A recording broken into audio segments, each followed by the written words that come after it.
What is a game? Seems like a fairly obvious question. We all know what games are. We all play games. So it's easy to define, right? A game is a game. Turns out that it's extraordinarily difficult when you think about it to figure out what it is that makes something a game. And we don't want to get too hung up on semantics here. It's not that in order to do gamification, you need to get some approval by the official game board that what you're doing truly involves games. But to understand how to tap into the power of games and to understand how to create things that are actually game-like would help to have as a starting point an understanding of what a game is. So it turns out that this is a deep philosophical question. And there have been a number of works by major philosophers that have taken on just this challenge, defining what a game is. And of course, this is not a philosophy course, but it's helpful to understand some of those perspectives because, as we'll see, they teach lessons that are going to be very valuable in understanding the power of games as used for gamification. The starting point here is Ludwig Wittgenstein. Hello, Ludwig. Famous 20th century philosopher. And in his masterpiece, Philosophical Investigations, Wittgenstein used games as one of his core examples about the difficulty, in fact, the impossibility of using language to define things.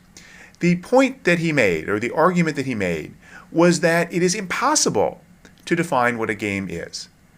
We think that we know what games are, and we have no trouble pointing to something in the real world and saying, aha, that's a game. Back here I have cranium, that's a game. Back here I have a bowling trophy, that's a trophy about someone playing a game. We understand what games are, right? Well, it gets harder to say, what is the framework that defines games? How can you give a concise definition of games that is comprehensive? So maybe think about it a little for yourself. The question is, given all the different kinds of games, what is it that ties together hopscotch and Call of Duty and water polo and all of the different kinds of things that we talk about as games? There's not one aspect that you can find in common. Many of them have points or scoring, many of them have winning and losing, many of them have teams, but there's no one thing like that that applies to all games. So Wittgenstein's point here in Philosophical Investigations was you can't figure out, as he says, how the concept of a game is bounded. What counts as a game and what no longer does, he says, can you give the boundary? No. So Wittgenstein's argument is impossible task to define games. Well, fortunately, that's not the end point, or we wouldn't have much to say here. Other philosophers took up this challenge. One of the more interesting was a Canadian philosopher named Bernard Suits. And Suits took on Wittgenstein directly and said, actually, Ludwig, we can define what a game is. Wittgenstein, of course, was really not trying to make a point about games. He was trying to make a point about the indeterminacy of language and the nature of human thought. But Suits was focused specifically on games. And what Suits says is we can define every possible game based on three concepts. The first is that games have what he called a pre-lusory goal. Lusory here comes from the Latin word ludus, which means game. We'll see it again in different contexts. So the first thing Suits said was, in any game, there's some objective of the game. If you are playing ping pong, table tennis, the objective is to hit a ball over a net. You can talk about hitting a ball over a net without regard to the game of ping pong. If the game is the 400-meter race, the goal is to get from the starting point to the finish line of the race. If the game is checkers, the goal is to capture all of your opponent's pieces. We can talk about that without necessarily referring to all the rules of any of those games. So first thing we need is a goal. We've already talked about this. Games have goals. The second thing you need is what Suits called constitutive rules, a set of rules or limitations that make the activity into a game. So if it's checkers, the rules include the fact that the pieces can only move one space diagonally and only forward until they become a king, and they can only capture by jumping over diagonally if there's an open square on the other side. If it's ping pong, the rules include the ball can't bounce twice on your side, you have to hit it over the net, and it has to land on your opponent's side of the table.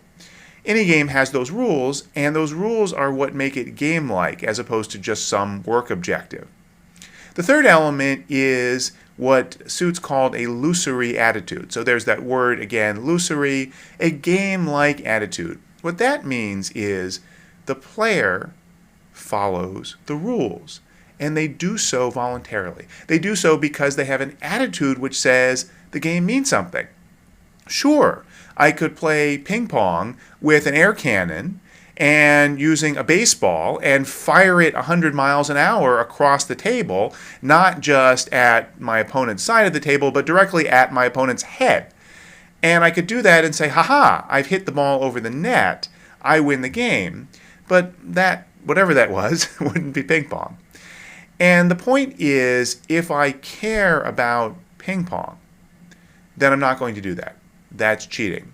I can win the 400-meter race by racing directly across the infield, cutting across in a shortcut to the finish line, but that's cheating, and that is doing something other than effectively playing the game of a 400-meter race.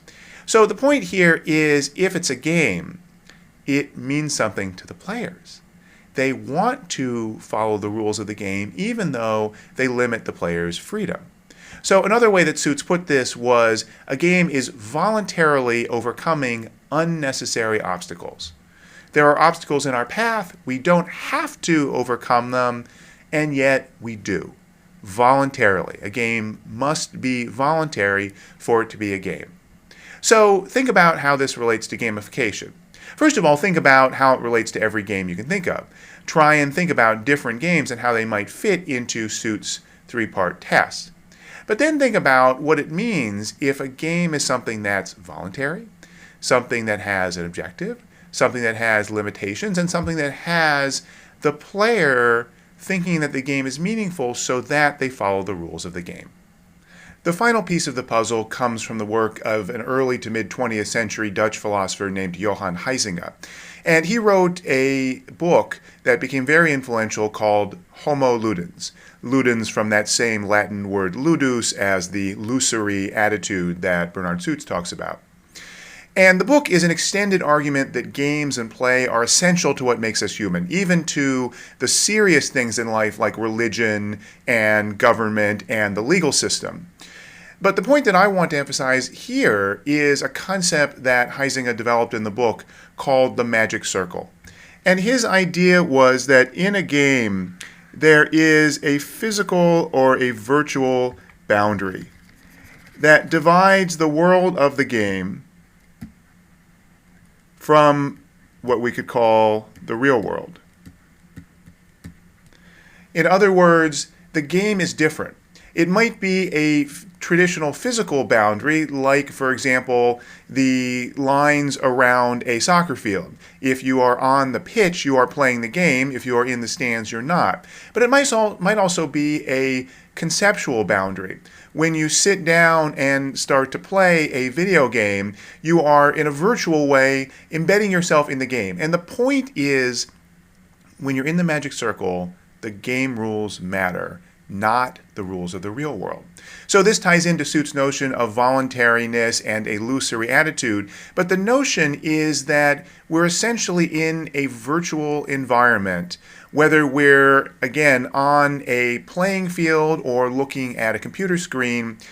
We're thinking that the game matters and we should follow the rules of the game more so than focusing on following the rules of the real world. Now, gamification, as I've said, involves elements of games and concepts and techniques from games rather than full-blown games.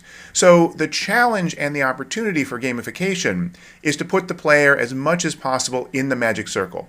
If you feel like the game matters, whether that's Club Psych or Kiss or the speed camera lottery, or any of the examples I've given, if the player feels like that's important, those are real constraints, then they will be motivated to play and to respond to the incentives that the gamified system provides.